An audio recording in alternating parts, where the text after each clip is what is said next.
Okay, so Mathcounts week 13. We're doing sequences in series. Okay. Finish with geometry, finally. Some of you might be happy about that, some of you might not. We're finished with geometry. So we're going to discuss arithmetic sequences, arithmetic series, geometric sequences, and geometric series. Okay, 4 topics, basically the same thing. So first of all, arithmetic series, sequences. What are sequences anyways? Well, sequences are just groups of numbers. That's the most vague definition of what a sequence can be. Group of numbers, that's what a sequence is, okay? You admit some people in. So an arithmetic sequence, what this means is that the difference between each successive term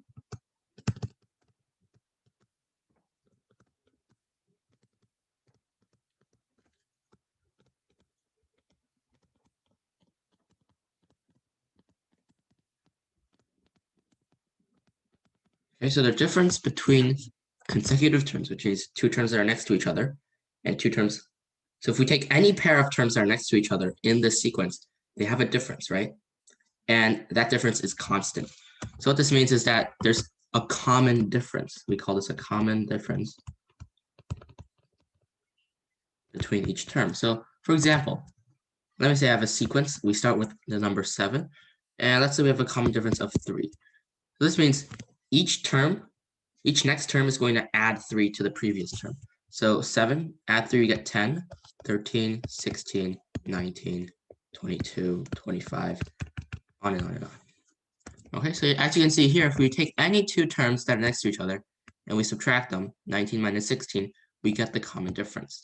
Okay, so that's basically what an arithmetic sequence is. There's a common difference, and you're adding a certain number to every next term. Okay, we can go negative numbers too. If we had a common difference of -3, then we'll have 7, 4, 1, -2, -5, -8, -11, and so on. Okay, so the common difference, if it's negative, then the sequence is going to go down, right? Because when you add a negative number, you're subtracting a positive number. So those are what arithmetic sequences are.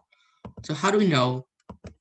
Let's say I wanted to tell you, oh, what is the 58th term of this whole sequence? Well, are you going to add 58 times to this, to 7?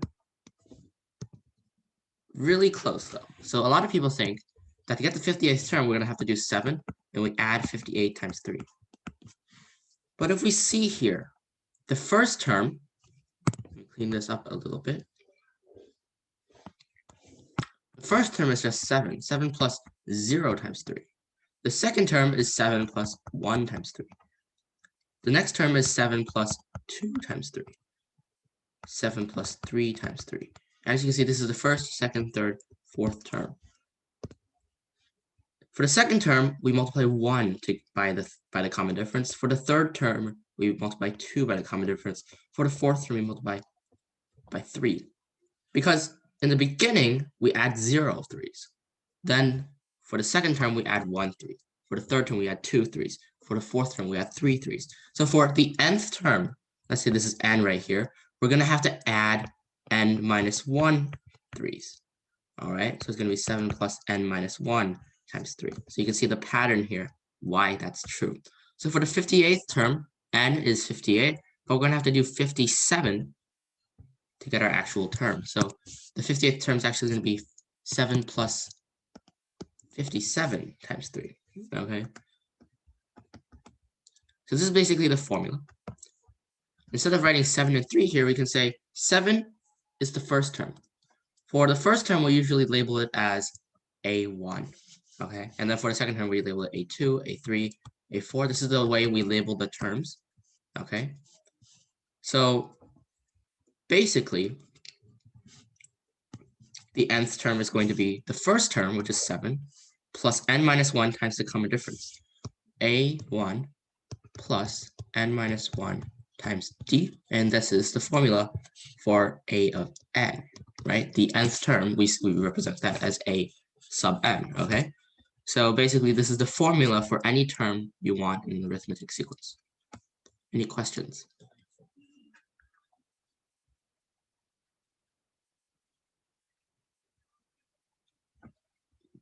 All good? Okay. Some problems here.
All right.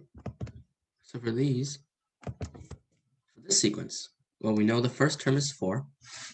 Well, before we do that, what is the formula for the nth term? Well, a of n has to be a of 1 plus n minus 1 times the common difference. We know what n is. We want to find the nth term, 10th term, right? We know what a1 is. a1 is 4. And the common difference, well, that's 7, right? 11 minus 4 is 7. 18 minus 11 is 7, okay?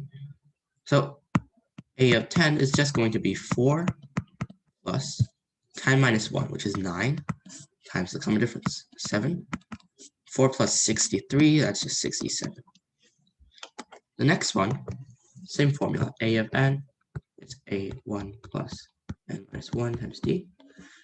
So we got the first term, negative 28, plus n minus 1, which is 47, times the common difference. What is that? 8, right? Because negative 20 minus 28 minus negative 28, that will be positive 8. So this is your nth term. I'm not going to calculate it here. It'll be on 348. Okay. So the last one, this one's a little more tricky than the others. So there's 2 ways to do this, actually. The first way is to move everything back to the first term and then push it back to the 80th term, right? We can use the information we have here to find the first term, because we know the common difference is 5, right? 17th minus 16th, 8 minus 3, that's 5. The common difference is 5. And we know the formula to find the 16th term is equal to the first term plus 16 minus 1, which is 15, times 5. Okay? And we know that a of 16 is 3. Using this, we can solve for a1. Okay, so a1 is basically 3 minus 15 times 5. Now, we can go to the 80th term, because the 80th term is going to be a1 plus 79 times 5, right? So to get to the 80th term, we just add this to this.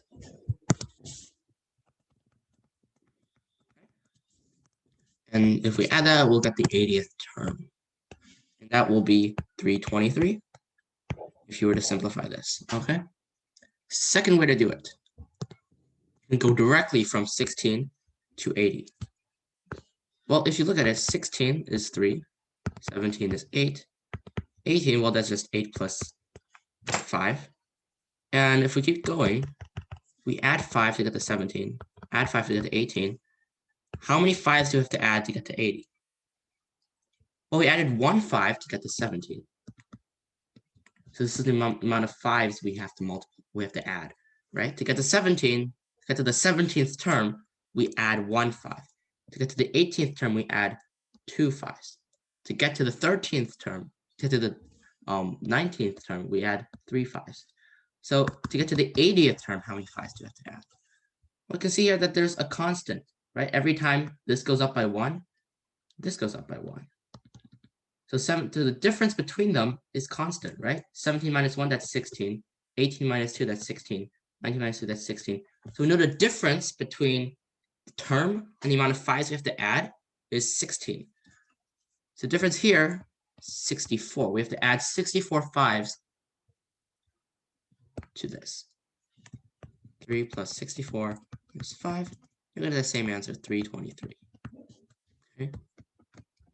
Any questions?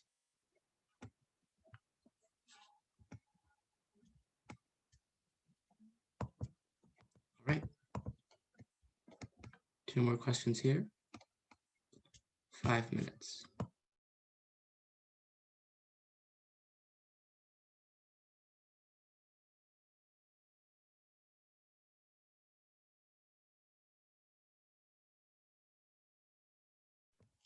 Let's skip the second one here. That's basically just like what we just did, right? You can skip this one. Just do the first one. So that should take 3 minutes.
All right, so for this one, once again, there's two ways to do this. The first way is more time consuming, but it's the most direct way.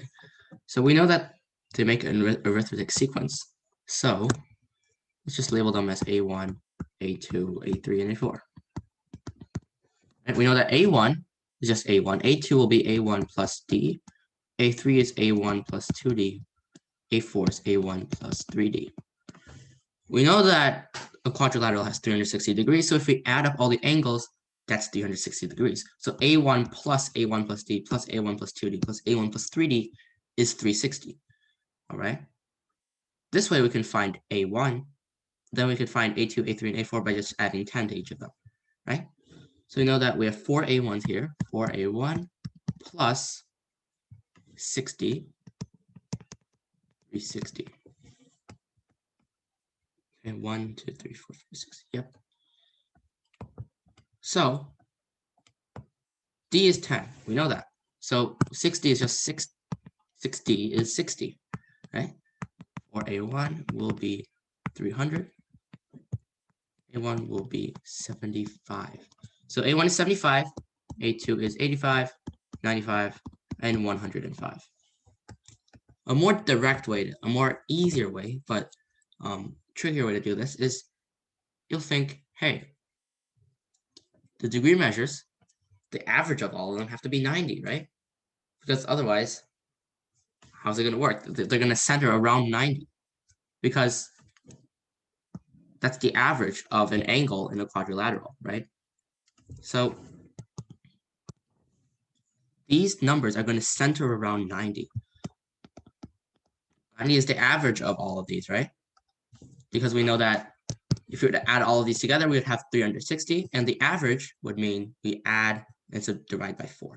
So the average is 90, and it goes straight into the middle, because we know this is an arithmetic sequence. They're evenly spaced around 90, okay?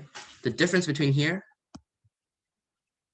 and 90 goes straight into the middle, because it's the average, right?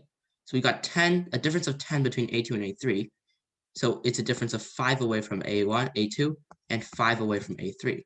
If we go 5 down, we'll get to A2. If we go 5 up, we'll get to A3. 5 down is 85, 5 up is 95, and we just fill in the rest. Does that make sense?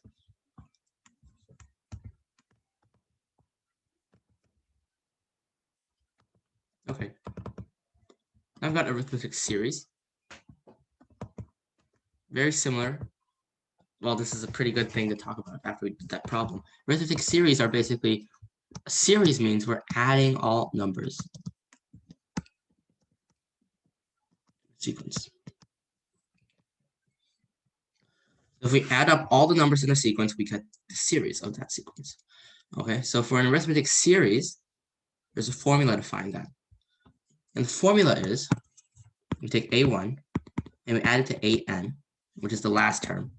We divide that by 2, and then multiply that by n. What does this mean? Well,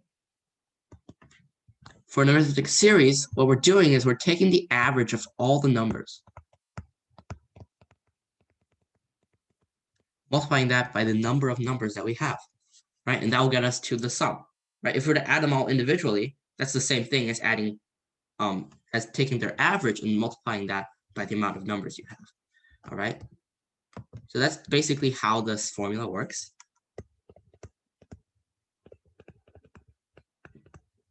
Okay, but how do we know that this is the average, right? A1 plus AN over 2. When we have to do A1 plus A2 plus A3 all the way to AN divided by n, right? This is the average, we know for sure. How do we know this is also the average? Well, as I said earlier, for an arithmetic sequence, the numbers are all evenly distributed around the center, and the center is their average. Let's say this is the average. You got two terms here, and like this, it goes like this, right?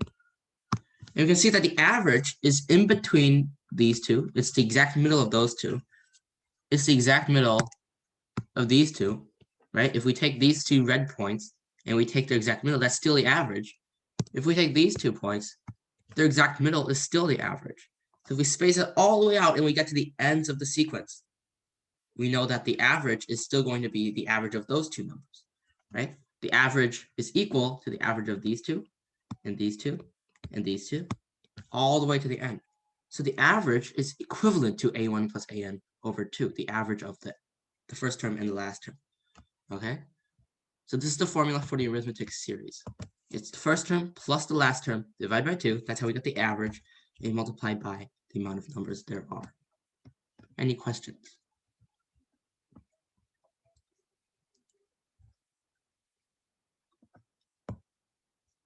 Cool. 2 problems here. Should take 5 minutes.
Right, so for this one, this formula is actually a very, very common formula. It's a very useful formula.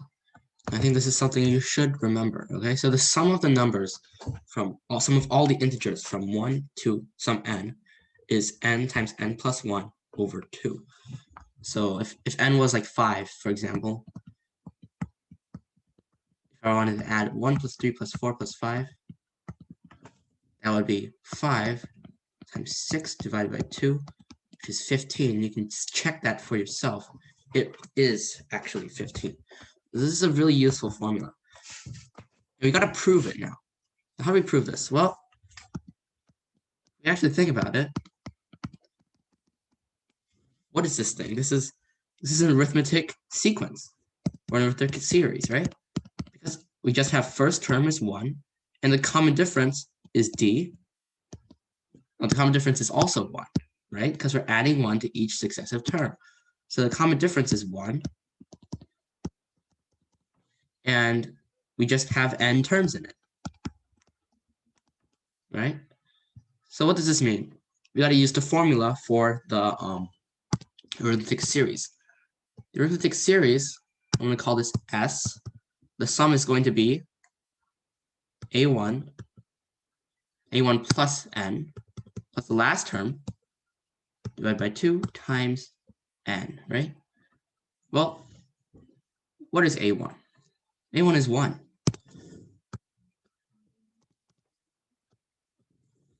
And look, that's basically the formula already. It's right here, right? So that's how we prove it. This is just an arithmetic series, okay? Next one, pretty straightforward. S is going to equal to A1 plus n divided by 2 times n. We know what A1 is. We just got to find n now. How many terms are in the sequence? Let's call this the nth term. We know that common difference is 6. So what do? We know that the a of nth term is a1 plus n minus 1 times d. Right? 82 equals negative 38 plus n minus 1 times 6. Okay? So we're running a little low on time here. As you can see, this is an equation for n. If you solve for n and plug this in, you get your sum. Okay? Any questions about that? So in this question, they did not give you how many terms there were. So you had to find that out for yourself.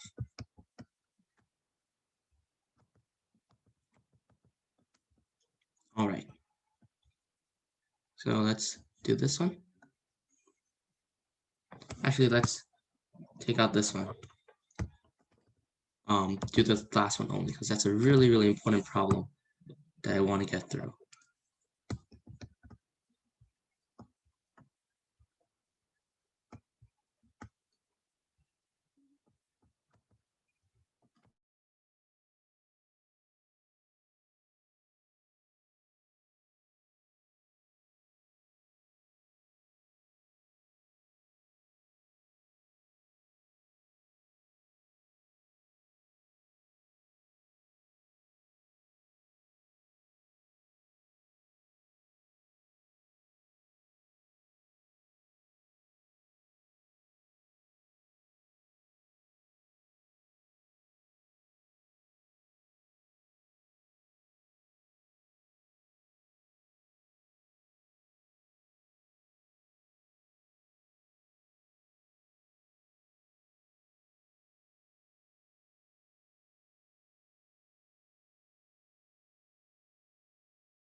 This one is a pretty difficult problem.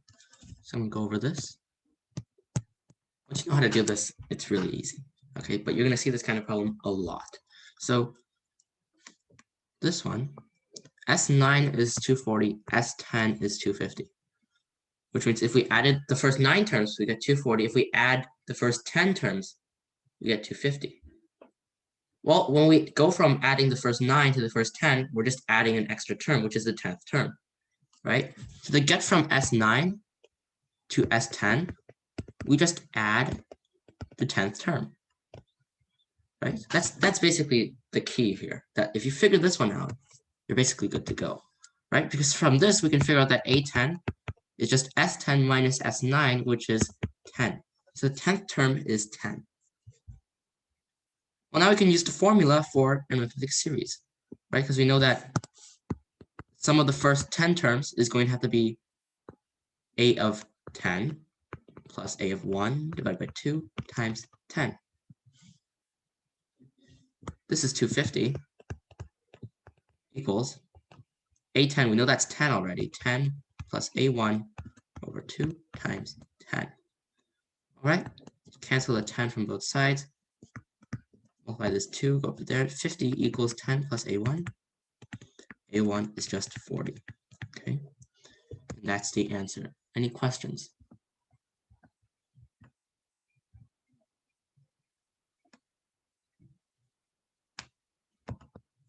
Cool. All right, so now we're going to go on to geometric sequences. Geometric sequences are also sequences, except now if we start with A1, we're multiplying A1 by a number to get to the next one. So here we're going to use a common ratio, R. The ratio between two successive terms is constant, and that's the common ratio, R. So the next term is going to be A1 times R. Next term is going to be A1 times R times R, A1 times R times R times R, and so on. This is a geometric sequence. You take the first term, and the next term is you're multiplying that by the common ratio. And then you're going to multiply again and again and again. And we can condense this using exponents, right? A1R, A1R squared, A1R cubed, A1. Okay, so the first term, the second term, the third term, the fourth term. And you can see again, the exponent is 1 less than the nth term. So we know that a of n is going to be a of 1 times r to the n minus 1th power, right? When we had n equals 3, we did r squared. When we had n equals 4, we did r cubed. And this is basically the same thing as we did with the arithmetic series, okay? Arithmetic sequence. This is the formula for the nth term in a geometric sequence, okay? And this r can be any number. It can be a fraction.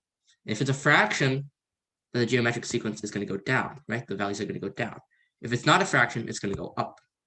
If it's a negative number, then what's going to happen? Well, let's just say a1 is positive and r is negative. If it's negative, then a1r is negative. That's positive times negative. But then r squared is positive and a is positive, then it turns into positive. R cubed is negative, negative. So it's going to oscillate back and forth between positive and negative. Okay, so it could be any number, negative, positive, fraction, not fraction.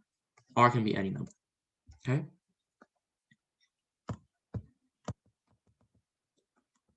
We don't have that much time here, so let's just go over. Oh, these should be pretty straightforward. So I'll give you guys 3 minutes for these 3 problems.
I'm going to quickly run through these.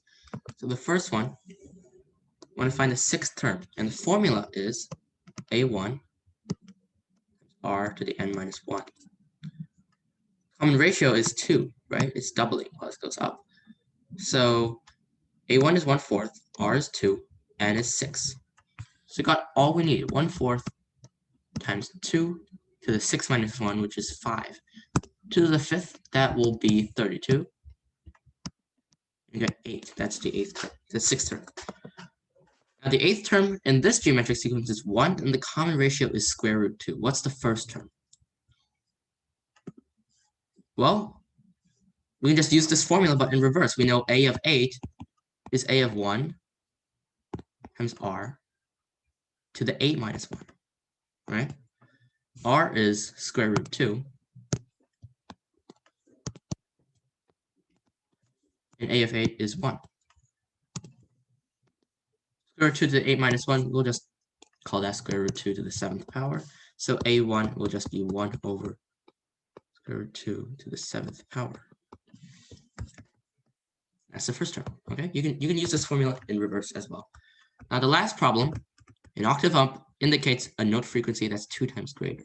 So if you play a note and an octave higher, that has a frequency exactly 2 times higher, okay? That's a fun fact there. So C0, which is the lowest C, has a frequency of 16 hertz. What's the frequency of middle C, which is C4? Yes, C0, C1, C2, C3, C4. We don't have that many terms in this series sequence, so we can just write out all the terms. 16 times here, times 2, times 2, times 2. We multiplied 2 by 4 times to get to C4. So 16 times 16, because 2 to the 4th. I think that is 256. And that is the frequency of middle C, around the frequency, because this is not exactly 16 hertz. It's like 16.5 or something. It's going to be around 256. Skip these. Now we're going to go on to a geometric series. A geometric series is basically the sum of all the terms in a geometric sequence. Okay? And the formula for this, it's rather complicated, is equal to the first term times 1 minus r to the n. So if we want to add the first n terms of the sequence, we're going to do 1 minus r to the n divided by 1 minus r. And that is the formula for the geometric series. Okay, I'll give you a second to write that down. And the proof for this one is more complicated, and you're going to be doing that as homework, okay? So this is the formula for a geometric series.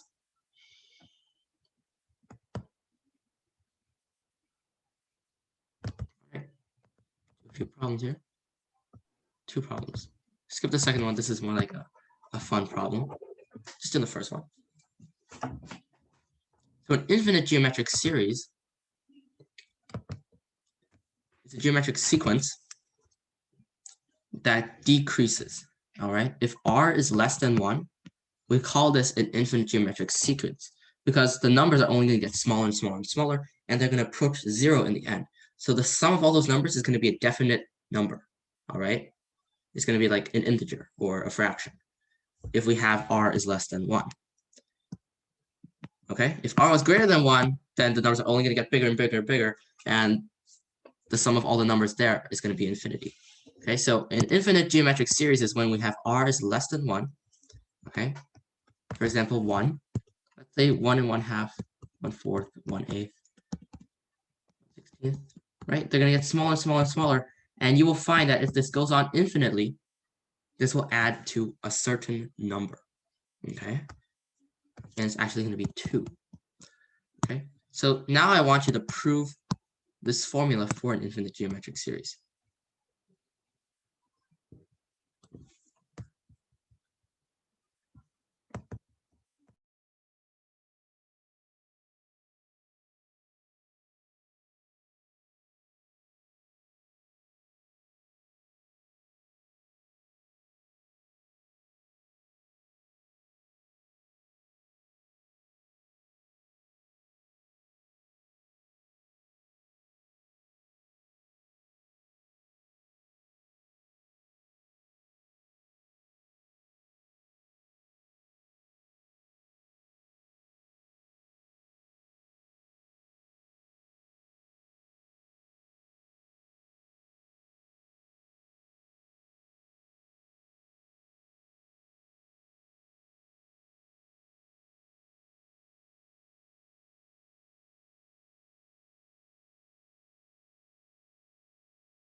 All right, so this is the formula for an infinite geometric series. The first term, I forgot this should be a of 1. First term over 1 minus the common ratio. Okay, so this is the formula. You're actually going to use this formula a lot more than the formula for a finite geometric series, or like a series that doesn't go on infinitely. Okay, you're going to use this a lot more. Okay, but it's still a geometric series. Okay, and the formula that a of 1 minus r to the n over 1 minus r, this still applies. Okay, this is still the formula for that. This is just a simplification of this. So why does this turn into this when we have an infinite geometric series? Well, first we know that r has to be less than 1 for it to be an infinite geometric series, right? Otherwise, numbers would go infinitely large, and then the sum is just going to be infinity, right? It's going to be a fraction here. So r has to be a fraction. So what does this mean? Well, we want to find the sum to infinity. So n is infinity. We have infinity right here. Infinity. All right. Huge number. Huge, huge, huge. Okay. What happens when we take a fraction and we take that to infinity? It's going to get small. It's going to get extremely small, right? For example, 1/2, if we do 1/2 to the 100th power, it's very small already. And if we take 1/2 to infinity, it will be basically 0. Okay, it will be 0 actually. So any fraction to the infinitieth power is 0 because it goes down super fast, and not necessarily super fast, but it will get to 0 as you go to infinity. Okay. So r to the infinity, we can just take this and make it 0. Well, 1 minus 0, that's just 1. And 1 times anything, that doesn't change it. So we take all of that away, and this is the final formula. Okay. Any questions about this formula? You're going to use this a lot more than the formula for a finite geometric series. So it's good to remember this one. Okay. Any questions? Cool. Then I'll see you guys in 2 weeks. Thanksgiving break next week. Enjoy your break. I'll see you in 2 weeks. All right. Bye. Change my name here.